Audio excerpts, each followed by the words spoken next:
Welcome back to the channel. I'm Dr. Bhavna Nair. In the last two videos, we spoke about how accurately you can make a preliminary and a final impression.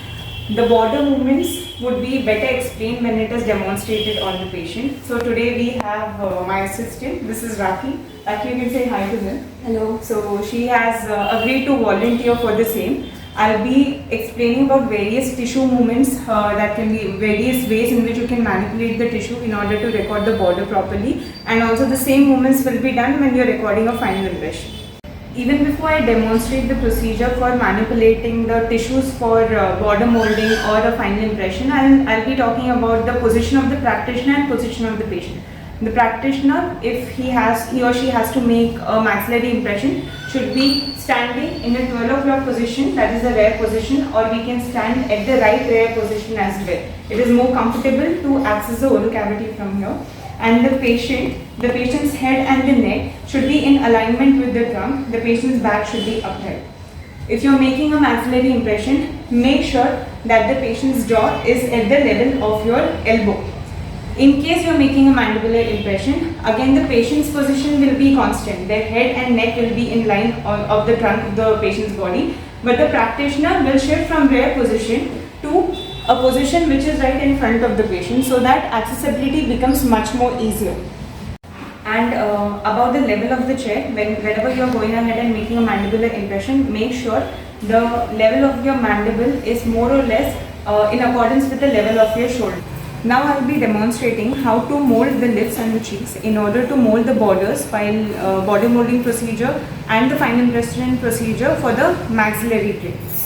Now, whenever in the sectional procedure, as mentioned, you will be adding material in the anterior region covering the labial frenum and the labial phalanges. So in that case, imagine the material is present over here. So you have to take the lips outward. Open your mouth a bit. You have to take your lips outward, downward and inward. I'll repeat that again. You will be taking the patient's lips outward, downward and inward. This is the motion that we are looking for. Once you do this thing, your labial phalanges and the labial frenum will be molded nicely and incorporated into the custom tray through the border molding material. Now, you go ahead with the buccal flanges. So in this particular step, you are going to add green stick in the area of buccal frenum, buccal flanges and the distobuccal area as well. So open your mouth. You will be taking the cheeks outwards, downwards and inwards. I am going to repeat the movement. The movement goes like this. You have to drag the patient cheeks outwards, downwards and inwards. This is the motion that we are looking for. Add the material on the second side and repeat the same movement. This movement you have to repeat. So with this movement, you will make sure that both the buccal flange area has been recorded, but now we have not yet manipulated the frenum. So for buccal frenum, once the molding procedure is done, once the rotating procedure is done, you have to take the cheeks outwards and just move it backward and forward. Repeat the same on the other side, backward and forward, and you have recorded the buccal frenum as well. Now we go on to one of the main portions of the complete denture, that is the distobuccal area. Now after PPS, distobuccal area is that area of a maxillary complete denture that is going to aid in retention of the processes. So we have to make sure that that particular area has been recorded properly.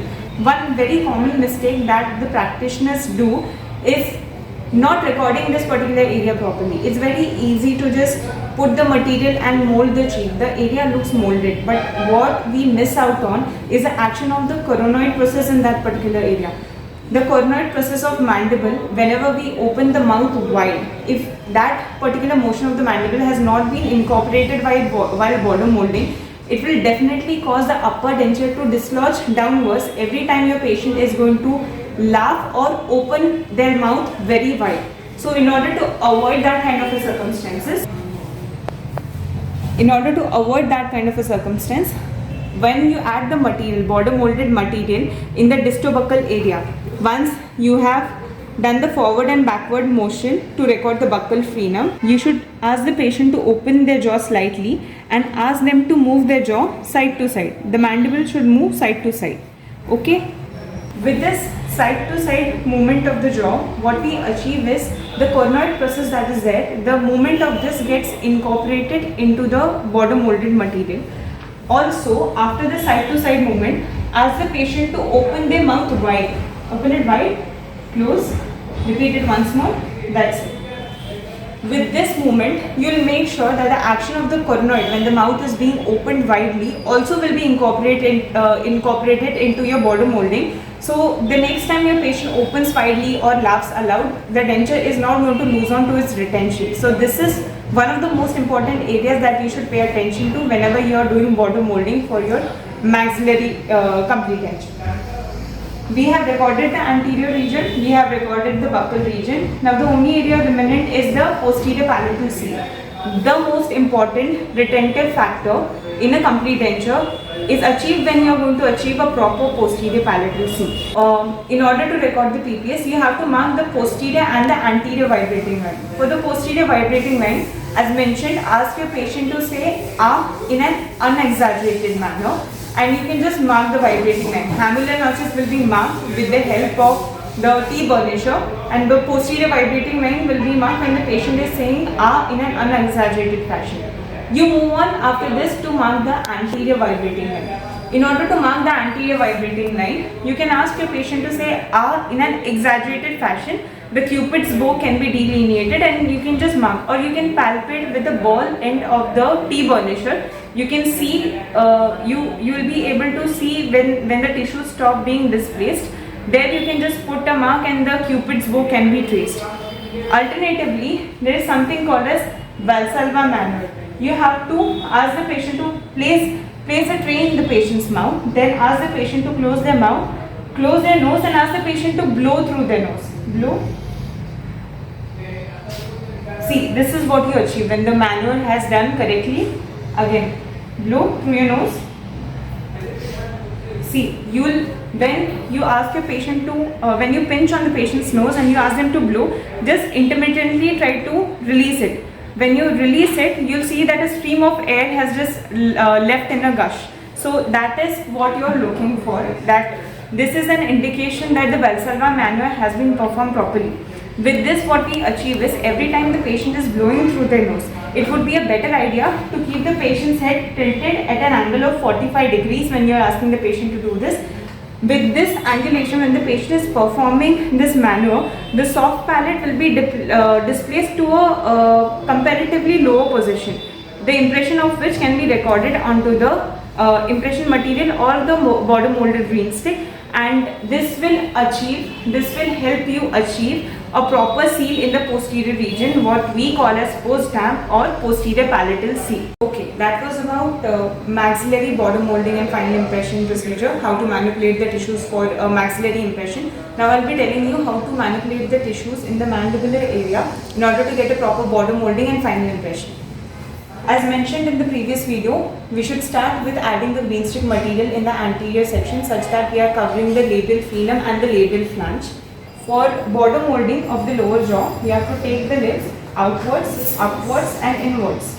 I'm going to repeat the motion. The motion goes like this: outwards, upwards and inwards. Like this. This will help you record the frenum and the borders in the anterior region. Go ahead and add the material in the buccal, flange and frenum area. The motion goes like this. You have to take your patient's cheeks outwards, upwards, inwards. Repeat that 2-3 times, and to record the buccal frenum, you have to take the cheeks backwards and forwards. Same as we did in the maxilla. Repeat the same for this side as well, and we'll go ahead and start recording the lingual sulcus of the patient.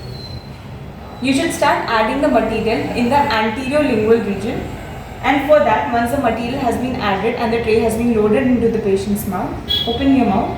Ask your patient to put the tongue against the palate, the anterior palate. If you can see, the patient is pushing the tongue against the palate. So what this will do is, with this kind of movement, it will help you record the borders in the anterior region.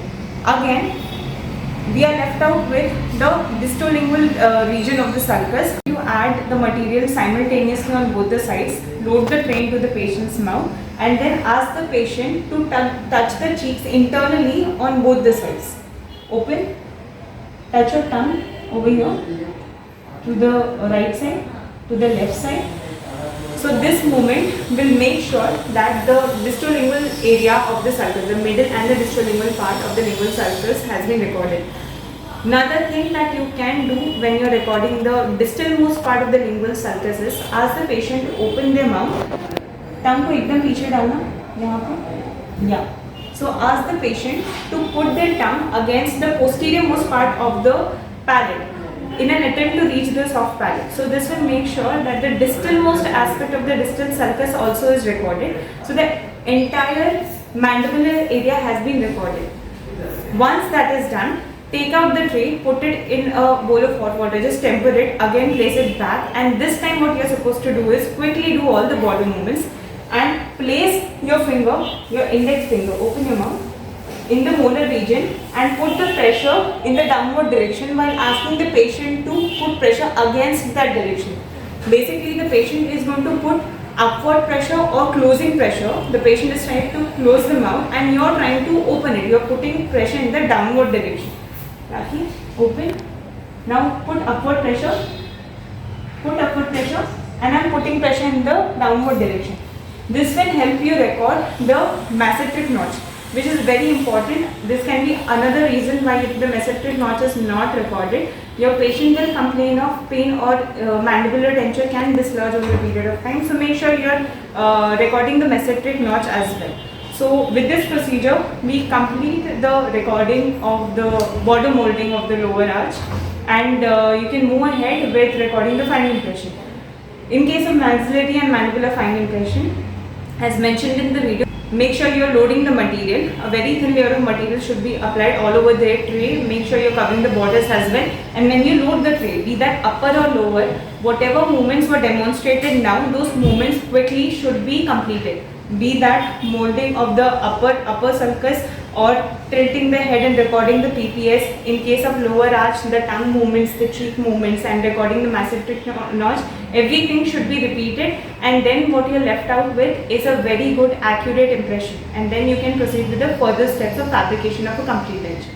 I hope this video was helpful for you. If there is any query regarding this particular aspect of the video, the demonstration part, get back to me in the comment section and I'll be happy to solve it for you. Thank you.